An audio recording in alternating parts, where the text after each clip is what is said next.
नमस्कार, मी सारिका रतन गवळी नाशिक महाराष्ट्र येथून बोलत आहे.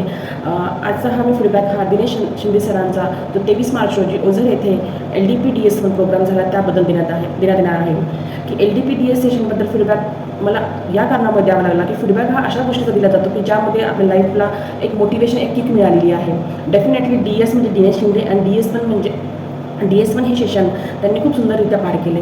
लाईफमध्ये डिसिप्लिन, डेडिकेशन, डायरेक्शन आणि सिस्टम प्रोग्रेस ही हवी असती ह्या सेशनमधून मिळाली. दिनेश शिंदे सरांच्या DS1 प्रोग्राममधून मला एकच शिकायला मिळाले की लाईफमध्ये आपल्याकडे 5 पांडू असणे गरजेचे आहे. 5 पांडू आपल्या लाईफमध्ये योग्यरित्या आपल्या लाईफला प्रोग्रेस करण्यासाठी निश्चित रूपाने आपल्याला मदत करतील. तसेच याच्यावरनं या प्रोग्राममधून डेफिनेटली एक भेटलेलं आहे की काम, पैसा, टीम आणि कंपनी याबद्दल जे पण काही डायरेक्शन आम्हाला भेटलेलं आहे ते अतिउत्तम होते. याच्यातून एकच निष्कर्ष निघतो की नेहमी सकारात्मक राहा आणि आयुष्यामध्ये कधीही हार मानू नका. आणि हे सेशन एंड होताना एक हळूवारपणे कानामध्ये एक गोष्ट सांगून गेले की जगाने आपल्याला पाहावे असे आपल्याला वाटत असेल तर नक्की जगापेक्षा आपल्याला वेगळं काम करावं लागेल. हे दिनेश शिंदे सरांच्या सेशनमधून डेफिनेटली मला मिळालेले आहे आणि मला असं वाटतं की प्रत्येक स्त्रीला तिथे उपस्थित असलेल्या स्त्रीला मिळालेले आहे.